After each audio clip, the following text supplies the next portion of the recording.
What's up, you guys? FlintEW here, and today I've got a Barbarian build for you guys. It's mainly going to be using Berserking and bleeding damage. To start this build off, let's go to our inventory. In our armor, we're going to want to socket rubies. In our weapons, it'll be amethyst. And in our jewelry, it'll be whatever ones help increase our resistance to max resistance. If we already have max, then we'll put skulls in there. Moving on to our aspects and our uniques. Our first one will be in our helmet. It says Iron Skin grants unstoppable and 22% damage reduction. In our chest, each point of fury generated while at maximum fury grants 17 fortify. In our arms, whirlwind explodes every 2 seconds, and after it ends, dealing 25% of the base damage dealt to surrounding enemies as fire damage. In our pants, you deal 20% increased damage while unstoppable and for 4 seconds after. When you become unstoppable, gain 50 of your primary resource. In our boots, damaging an enemy with a core skill has up to a 24% chance to extend the duration of berserking by 2 seconds, double this duration if it was a critical strike. In our two-handed bludgeoning, skills deal up to 20% increased damage based on your available primary resource when cast, receiving the maximum benefit while you have full primary resource. In one of our one-handed slashing, we have each point of fury you generate while at maximum fury grants your next core skill 2% increased damage up to 30%. In our other one-handed slashing, we have whirlwind's critical strike chances increased by 6% for each second it is channeled up to 18%. In our two-handed slashing, we have each time a core skill deals direct damage to an enemy, your next charge or leap deals 38% increased damage up to 570%. In one of our rings, whenever you cast a shout skill, its cooldown is reduced by 1.4 seconds per nearby enemy, up to a maximum of 6 seconds. In our other ring, your damage over time effects have up to a 50% chance to erupt, dealing 37,000 damage of the same type to nearby enemies. In our amulet, you gain 1.5% increased armor for 4 seconds when you do any form of damage stacking up to 90%. Moving on to our expertise.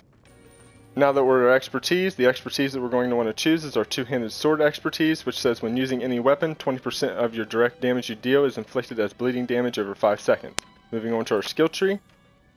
Now that we're at the skill tree, the first thing we're going to want to do is we're going to want to go to our basic skills, but this build is not actually going to use a basic skill, so we're just going to end up picking Frenzy 1 out of 5, and we'll upgrade it to Enhanced Frenzy, and leave it. That way we have enough points to get to our core skills. Once we get to our core skill, we're going to choose Whirlwind 5 out of 5, then we'll upgrade it to Enhanced Whirlwind, we'll upgrade again to Furious Whirlwind, then we'll move down to our defensive skills. We're going to want to choose Rallying Cry 1 out of 5, we'll upgrade to Enhanced Rallying Cry, we'll upgrade again to Tactical Rallying Cry, then we'll also choose Iron Skin 1 out of 5, we'll upgrade it to Enhanced Iron Skin, then we'll upgrade again to Strategic Iron Skin, then we'll choose Challenging Shout 5 out of 5, then we'll upgrade it to Enhanced Challenging Shout, then we'll upgrade again to Strategic Challenging Shout, then we also want to pick up the passives Imposing Presence 3 out of 3, then we'll move down to our Brawling skills. For our Brawling skill, we're going to choose Warcry 5 out of 5, we'll upgrade to Enhanced Warcry, we'll upgrade again to Mighty Warcry, then we also want to choose Leap 1 out of 5, we'll upgrade it to Enhanced Leap, we'll upgrade again to Power Leap, and then we also want to pick up the passives Booming Voice 3 out of 3, the passive Raid Leader 1 out of 3, the passive Aggressive Resistance 3 out of 3, the passive Battle Fervor 3 out of 3, the passive Prolific Fury 3 out of 3. Then we'll move down to our Weapon Mastery skills. We're not actually going to use a skill, but we will also pick up the passive Pit Fighter 1 out of 3, the passive Thick Skin 3 out of 3, the passive Defensive Stance 1 out of 3. Moving down to our ultimate skills, again we will not pick an ultimate skill, but we will pick up the passive Tempered Fury 1 out of 3, the passive Invigorating Fury 3 out of 3, and then we will pick up the key passive Unconstrained. Moving on to our Paragon board. Now that we're at the Paragon board, we'll start down here at the very bottom on the first board. I moved up through the right side, ended up getting the glyph slot and socketed Territorial. Then moved up the left side. You can see what rares I picked up. I'll just stop and let you look for a second. Then I added on a new board, and for the second board it was Blood Rage, and I ended up slotting Marshall. Let you stop, take a look. Looks like I ended up branching off a little bit, but ended up going to the right side mainly. And then for the next board, I ended up choosing Carnage, and I ended up socketing Fire. Stop, let you take a look again. Kind of cut across the middle and then went up top. For the next board that I added, I ended up choosing Warbringer, and I ended up socketing Undaunted. Let you take a look. Ended up kind of going to the left side and then cutting back to the right. And then for the final board, I didn't actually put any glyph in it. I only went and got the legendary node Hemorrhage. Stop and let you take a look. And then I'll move back down here to the beginning real quick. And you can take a look at the first board.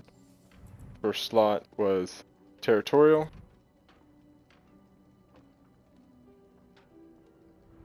For the second board, the board itself was Blood Rage. The slot was Martial.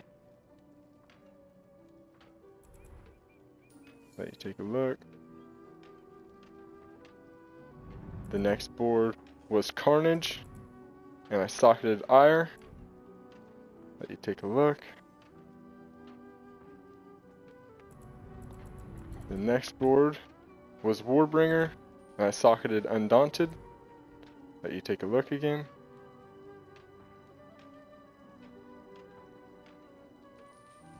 And for the final board, we did no socket. We only went and got the legendary node Hemorrhage. Let you take a quick look. Well, that's it for the build, you guys. And for those of you interested, I did finally incorporate gameplay footage. I hope you enjoy.